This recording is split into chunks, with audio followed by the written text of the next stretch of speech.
Good evening all. Psoriasis के patient क्या खाएं, सोरियासिस के मरीज को क्या खाना खाना चाहिए जिससे सोरियासिस उनकी कंट्रोल में हो जाए और कुछ ठीक भी हो जाए। तो सबसे पहले आपको ये बता दूं कि खाने से कोई 100% गारंटी के साथ ठीक हो जाएगी ऐसे ज़रूरी नहीं है, लेकिन खाने का एक बहुत इंपॉर्टेंट रोल होता है सोरियासिस को कंट्रोल करने के लिए और उसको ट्रीट करने के लिए।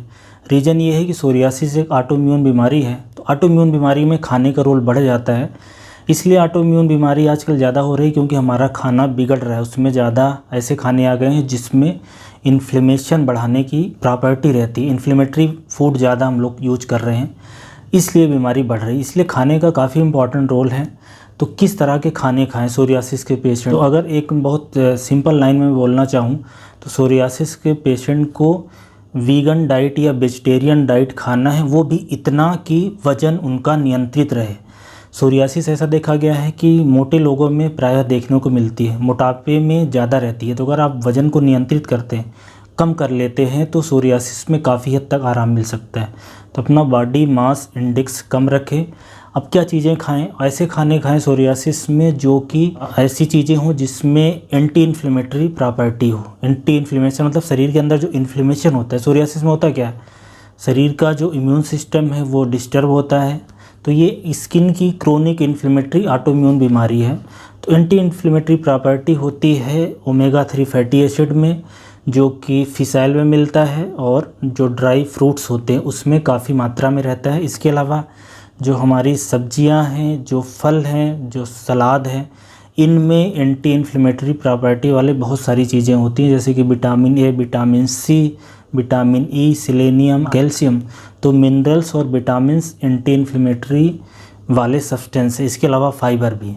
तो आपको ज़्यादातर इस तरह की चीज़ें खानी हैं, और इस तरह की चीज़ें इसलिए भी खानी है, फल, सब्जियां, सलाद, क्योंकि इनसे वज़न भी नियंत्रित होता है, क्योंकि इनमें ज़्यादा कैलोरी होती नहीं है। तो वज़न भी नियंत्रित हो जाएगा और इसमें एंटी इन्फ्लेमेटरी सब्सटेंस भी होंगे।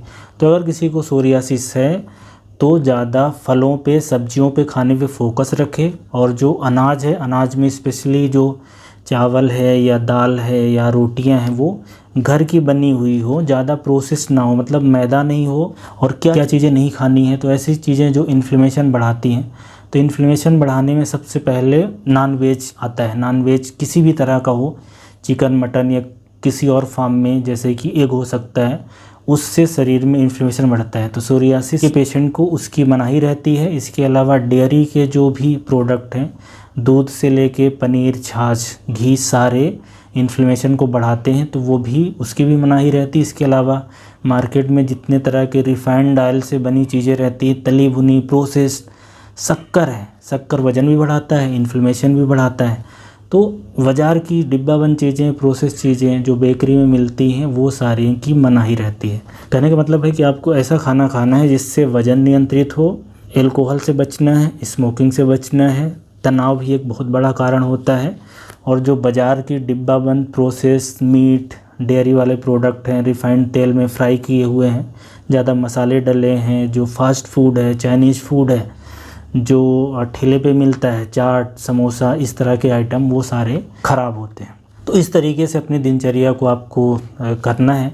सोरियासिस एक ऐसी बीमारी है जो कोई 100% केस में सही कर देगा, ऐसी कोई गारंटी नहीं ले सकता, वो चाहे किसी भी ट्रीटमेंट पद्धति को अपनाए।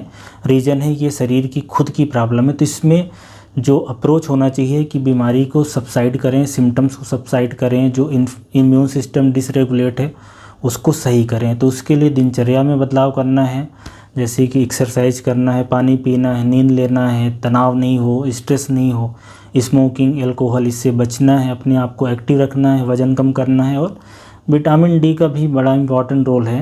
अगर विटामिन डी की कमी रहती है तो उस केसेस में सोरियासिस की जो सीवियरिटी वो बढ़ जाती है। तो 10 से 15 मिनट आप धूप भी ले सकते हैं। ज़्यादा देर लेंगे तो जो खुजली है, स्केलिंग, उसकी समस्या बढ़ सकती है। और इसके अलावा जहाँ पे सोरियासिस है वहाँ पे मॉइस्चराइज़र लगाना है घर में, जैसे ऑलिव ऑयल है या कोकोनट ऑयल है, सरसों का तेल है, एलोवेरा, इस तरह की चीज़ें। या मार्केट में बहुत अलग अलग तरह के मॉइस्चराइज़र मिलते हैं, जो आपकी स्किन को सूट करे वो वाला लगाएं, स्पेशली इमोलिएंट बेस। तो ये बताने का मकसद है कि अगर किसी को सोरियासिस की समस्या है तो उनको खाने का चुनाव क्या करना है।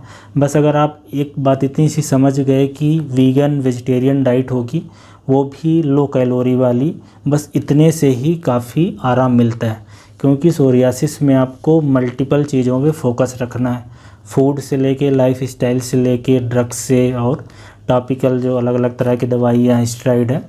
क्योंकि ये जीवन भर चलने वाली समस्या है तो इसमें मल्टीपल अप्रोच लेने पड़ते हैं। सो ये सारी बातें हैं फूड से संबंधित जो कि सोरियासिस के पेशेंट को फॉलो करना चाहिए। Thank you.